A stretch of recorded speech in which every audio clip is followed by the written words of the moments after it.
lining up a bid for Ollie Watkins this summer. Al Nassr lining up an audacious offer for Bruno Fernandes. And is it time for Kieran Mckenna to be considered as the new Manchester United manager? These are some of the stories we will be discussing on this morning's live show. But before we get into that, please smash a like on today's video. Subscribe to the channel if you're new. Let's try and see 200 likes on today's show. Right, so before we get into all of the kind of transfer-related topical news, I want to talk a little bit about the game tonight against Newcastle. And I want you to get in the comment section and let me know your score predictions for the game. Our second to last fixture of this Premier League season. What has been an underwhelming season. I think we can all agree on that. Very underwhelming. Newcastle United, obviously a couple of points ahead of us in the table. A team that we need to beat if we want any hope of finishing in that 6th or 7th spot.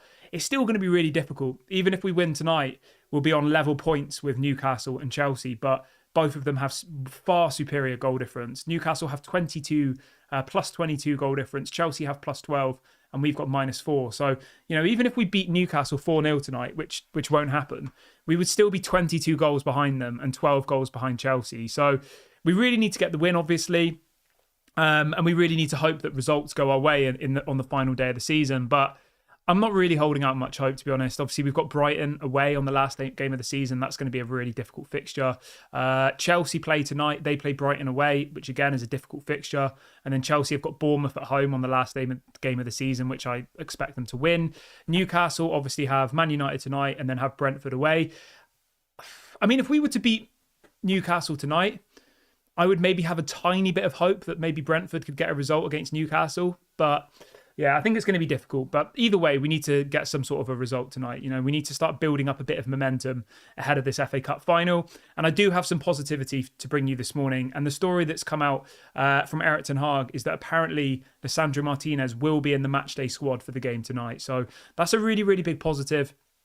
I just hope that he's not been brought back too early, and I hope that he is 100% fit and 100% able to play, because it's absolutely essential that we have Lisandro Martinez fit and available next year, and that we don't see a repeat of him come back and then get injured again. But score predictions wise, I think there's going to be lots of goals tonight. I think it will be a very entertaining match. I'm going to go 3-2 Manchester United. I think Højlund will score. I think Garnacho is probably going to get a goal. I think he's due a goal. I'm going to go 2 goals from Højlund, a goal from Garnacho, 3-2 Manchester United. Let me know in the comment section, though, what are your score predictions for this evening's game? Right, moving over to some more transfer-related stuff then. Let's start the show off by talking about Ollie Watkins. This is coming out from Alex Crook, TalkSport journalist. He is reporting this morning that Manchester United are now considering making an audacious move for Aston Villa striker Ollie Watkins. He says Ollie Watkins fits the profile of the proven centre-forward United want to bring in to support and help develop Rasmus Højlund. I mean, I would love to see Ollie Watkins at Man United. I think he's a quality player. He's proved that in the Premier League over the last couple of seasons. 28 years of age. I think, yeah, as Alex Crook says, he is in his prime at the moment. He's got 19 goals and 13 assists in the Premier League this season. I mean, that's incredible. What's that? 32 goals and assists in 36 matches. Really, really good. Has been pivotal in Aston Villa's kind of success this season. Do I think this will happen? I don't think so, personally. He's got 4 years left of his contract. Aston Villa have just qualified for the Champions League last night, so I just can't see it happening. Why would he go from Aston Villa, who are on the up, to Man United, who are still on the decline at the moment? Like, it doesn't make any sense. And the only way he probably would have his head turned is if Man United were to offer him stupid wages. And I just don't think that INEOS are going to do that. I don't think they're stupid enough to be bringing people in purely for the money. He's on 130 grand a week at Aston Villa at the moment. I think if he was to come to Man United, he would say, I want 250 grand a week, which I think is ridiculous. Obviously, that's just my opinion. I don't know that for a fact, but why would he go from a team who are going to be in the Champions League next season, where he is the number one striker who plays every single game, come to Manchester United, who we don't even know if we're going to have the same manager? It doesn't make any sense. So for me, would I like to see Ollie Watkins at Manchester United? Yes, I think he'd be an amazing signing, but I just think that the money involved to do that deal is probably unrealistic. But in short, I would love to see Ollie Watkins in a Man United shirt. I've said this for a very long time. I think he's a really, really good player. I think he would fit in really, really well. Someone in the chat says you have to remember as well that Aston Villa have a lot of money as well. Yeah, they do. Aston Villa have very rich owners. They don't need to sell. So unless we were to offer them stupid money, why would they sell him? And I don't think INEOS would offer stupid money because we know that our budget this summer is relatively limited. So to go and spend probably 100 million, probably, I mean, he's probably worth about 60 million, Ollie Watkins, I would say. That's probably like his actual market value. But why would Aston Villa sell him for 60 million? Like, he's got 4 years left of his deal. He's just come off the best season of his career. They're not going to do that. So for me, I think we can put this one in the rubbish bin. There is obviously a genuine link there. Man United do want to sign him, but I just don't think the finances involved are realistic. And I think, someone like Benjamin Sesko, who has a release clause, is a much more realistic option. Or if you're looking on the more older scale, someone like Guirassy from Stuttgart, who has a £15 million release clause, I think that would be a much more reasonable and believable story. Because the thing you've got to look at it, right, is Man United could probably sign Sesko and Guirassy for the same amount of money as what Watkins would cost you. And we know that Manchester United want an experienced striker, so that's Guirassy. And maybe they think we need another one as well, and that could be Sesko. I think 2 strikers is probably what we need because obviously Martial's left or will leave in a couple of weeks. Ronaldo left last season. We didn't really replace him. Obviously Weghorst went, Falcao, Cavani. Like, most of the time over the last two or 3 years, we've had 2 or 3 strikers in the club at one time. It might have been Ronaldo, Cavani, and Martial, Greenwood. Like, we had sometimes 2, 3, 4 strikers, and at the moment we've only got 1. Rashford isn't very good as a striker. He's better on the wing. So I think, maybe 2 or 3 strikers is kind of where we need to be at. But the other option that we could look at is maybe you bring in Guirassy from Stuttgart, and then maybe you promote Ethan Wheatley to the first team. He's obviously been on the bench a couple of times this season, and I think he's got a couple of minutes, hasn't he, in the Premier League? Literally, when I say a couple of minutes, I mean, like, I'm just having a look. He's played 13 minutes in the Premier League, but he has done really, really well for the youth side this season, scoring 8 goals and 2 assists in 7 matches. So he's done really well this season, and I think it would probably be better to start promoting from the youth. Fred says, can you see Ollie Watkins leaving the Champions League, Kieran? I don't think so. Why? I just think this Ollie Watkins story, I'm sure there is a genuine interest there. If Man United had qualified for the Champions League and Aston Villa hadn't, I would think that this is something we could have done. But given the circumstances, I see zero reason for Ollie Watkins to join Manchester United unless we're going to throw stupid money at them, which we can't do and we won't do. But moving on from that, let's talk a little bit about Kieran Mckenna, because there are lots and lots of journalists saying that apparently INEOS are seriously considering bringing in Kieran Mckenna as the replacement for Erik ten Hag. Now, obviously Kieran Mckenna was one of the coaches when Ollie was here. Some people in the fan base said that, he wasn't good enough, that he was a disgrace, and there was people spreading a lot of toxicity about Kieran Mckenna and Michael Carrick, saying they were like PE teachers, and they were, that was widely said by some people. It's impossible to look at Kieran Mckenna and not be interested. Do I think he's ready to be the Man United manager right now? Maybe not. It's hard to say, Obviously, he's gone to Ipswich and worked absolute miracles. I think they were fighting relegation. He comes in with pretty much the same squad and no budget spent and has just got them promoted. So, you have to give him a lot of respect. He has done really, really well there. He was averaging 2.09 points per game in the Championship, which is obviously really good. The Championship is a hard league, remember. You play most of the time 2 or 3 games a week. So, just because it's the Championship, we shouldn't turn our noses up at it, really. Everyone has to start somewhere. But do I think he should be brought in right now? I don't know. It's really hard for me to say. It's kind of caught me by surprise, this story. This might shock some people, but I probably would rather have Kieran Mckenna than Thomas Tuchel. And I know that sounds crazy because Thomas Tuchel's won Champions Leagues and all the rest of it, but I could see a project with Kieran Mckenna.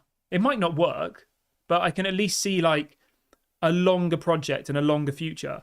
Whereas Thomas Tuchel will come in and after a year he'll fall out with INEOS and he'll be sacked. And because he does it at every single club he goes to, I think Kieran McKenna is a better manager than Gareth Southgate, 100%.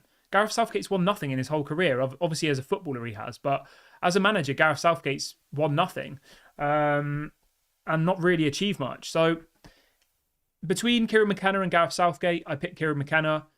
If you wanted instant success, or potential instant success, I think, Thomas Tuchel probably is the best option. But if you're more planning for the future, I think Kieran McKenna is genuinely somebody that we should be exploring. Answer me this, right? Can you genuinely sit there at home and say that Roberto De Zerbi is a better manager than Kieran McKenna? I would say they're probably pretty equal. Roberto De Zerbi's won nothing in his career. Obviously, he's done quite well at Brighton, but he's not won anything. He's kind of always been sniffing around 6th or 7th. And Kieran McKenna plays attractive football. It's not like he parks the bus and has been getting lucky results. He plays good football at Ipswich. So it's a difficult one. And I think, if anything, this kind of just backs up my feeling that Erik ten Hag should stay. The fact that I'm genuinely sat here arguing with myself that Kieran McKenna probably is the best option out there kind of sums it up. Is Kieran McKenna better than Erik ten Hag? No, of course he's not. Erik ten Hag's won 4 Eredivisie trophies. He got an Ajax team to the semi-final of the Champions League, thrashing Real Madrid at home in the Bernabeu. He clearly is a good manager, So I think this kind of just emphasises my feeling that as exciting of a manager Kieran McKenna is, do we really think he's going to do a better job than Erik ten Hag? I mean, he might do. It's really hard to say. He might come in and we might win the league next season. Leicester won the league and no one expected that to happen. But I think based on paper, I want to keep Erik ten Hag. And if Erik ten Hag does go, I probably would say Kieran McKenna is a good option. But still, I want to keep Erik ten Hag, That's my stance on it. But somebody says McKenna is just like how Erik ten Hag was at Ajax. He did well, but he would not survive at Manchester United. Well, you've got to remember, mate, he was the assistant manager for Ole Gunnar Solskjaer. So he has been here before. He knows how the club works. He knows how the club works. Robbo says, yes, McKenna finished second in the Championship, but you've got to remember that Burnley destroyed the Championship and they're now getting relegated, so it's a no from me. Stephanie says, Vincent Kompany was also supposed to be the next bright thing, too soon to judge in 1 or 2 seasons. Yeah, I agree. I think if anything, guys, this whole conversation just really, really reinforces that Erik ten Hag should be given another year because we are scraping the barrel for managers. Nagelsmann's not available now. Hansi Flick's not available. Zidane doesn't want to come. Obviously, Pep Guardiola, Jurgen Klopp, all of these managers are off limits. Mourinho coming back is a no. Conte coming is a no. There isn't an obvious option out there, and we are scraping the barrel. So the fact that I'm genuinely considering Kieran McKenna as the best possible option out there kind of sums it up. If Nagelsmann was available with no club and wanted to join, it would be difficult to back Erik ten Hag because we know that, Nagelsmann's a quality coach, but he's not, is he? Or if, say, I don't know, Carlo Ancelotti was available, he'd left Real Madrid and he wanted to come to Manchester United. It would be very difficult for me to sit here and argue that Erik ten Hag should be given time over someone like Ancelotti. But obviously it's hypothetical. Those managers aren't available. The best managers available are Gareth Southgate, Graham Potter, Kieran McKenna, and Thomas Tuchel, who looks like he's going to stay at Bayern Munich anyway. We'll wait and see what happens with that. But you can let me know in the comment section. What do you think about Kieran McKenna? Would you like to see him as the Man United manager? Let me know your thoughts.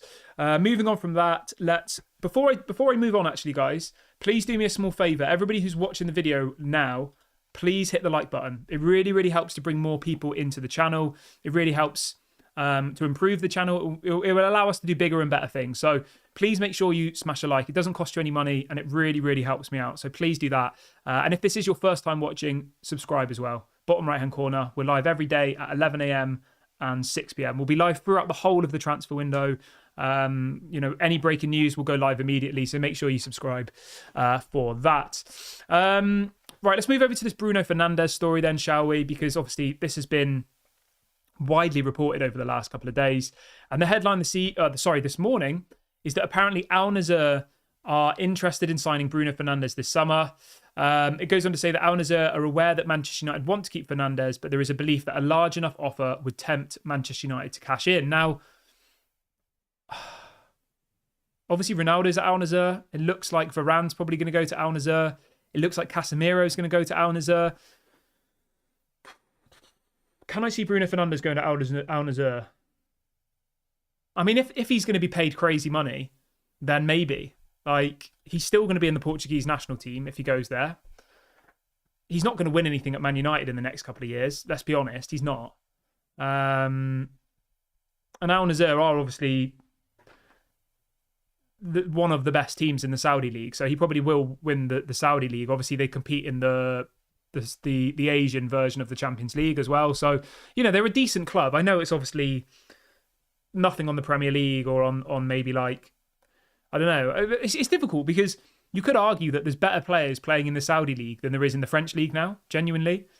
I know Ronaldo said that recently, that, the Saudi league actually has some good players now. Not many, but like each team has 3 or 4 world-class players. Whereas if you look at, say, the French league, can you genuinely tell me that each team in the French league has 3 or 4 world-class players? Probably not. Like, PSG have loads, Monaco have a couple. Like, do you know what I mean? Like, you've got Sadio Mane there, you've got Ronaldo, you've got all of these kind of like big name players who are playing in the Saudi league, don't you? So, yeah, I don't know. As well as many others, Neymar. I'm probably forgetting loads, aren't I? But yeah, it's difficult. I personally, I don't know. It's difficult with Bruno. I think he's our best player.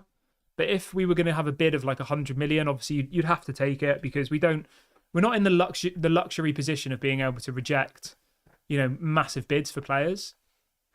We need money. We need to rebuild. We need to sort out our finances.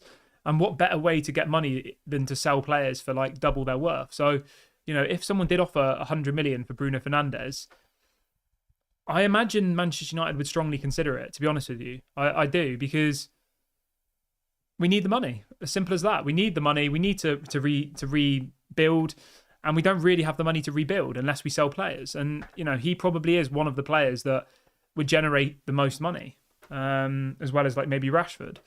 But yeah, I don't know. We'll park that one for now. You can let me know what you think about Bruno. Should Man United look to cash in on him? Do you think this Al Nassr story has any truth in it, or do you think this is just, news? Yeah, but just to quickly follow on that, the story also says that Bruno Fernandes is not currently trying to force his way out of Man United, but at 29 years of age, he is keen to be as successful as possible during the final years of his career. I get that, and I said it last night. If I was Bruno Fernandes, or I was his agent or his manager or whatever, the people around him, I'd be saying, Bruno, you need to leave Man United because you ain't going to win anything here. It's not like he's a boyhood Man United fan and it's his lifelong dream to play for the club. Like, it's not. So if I was Bruno, I would leave 100% because, yes, we might compete in 2 or 3 years, but by then he'll be 33 and Man United probably won't even want to keep him anyway. So he could stay here for 2 or 3 years, struggle, suffer, get nowhere, and then his career is probably over. So it's difficult. I think if Bruno doesn't leave this season, he'll leave next season. And I think, if I'm Bruno Fernandes and I'm looking at the situation with the manager and I'm looking at the names that are being linked, imagine if you're Bruno and you're waking up this morning thinking Erik ten Hag might be sacked. Okay, maybe that's the right decision. And then we're going to have Gareth Southgate or Graham Potter or Kieran McKenna. Like, do you think that's what a winning mentality player would want? I don't think so. But yeah, I mean, he's 30 in a couple of months, so he needs to start making those decisions. Richard says, the problem is we shouldn't really need the money, but this is all down to the Glazer family. Yeah, I agree with you, mate, but we are where we are. Like, obviously the Glazers are at fault for all of our issues over the last kind of 10 years, but yeah, we are where we are. I'm going to wrap the video up here, guys. If you have enjoyed today's show, please smash a like, subscribe, leave a comment. Really helps the channel. I'll be back live later on today. Hopefully we win tonight. Hopefully we're all sat here at about 10 o'clock feeling really positive. But have a great day, everybody. Enjoy the sun if you're in the UK. And I'll speak to you all a bit later.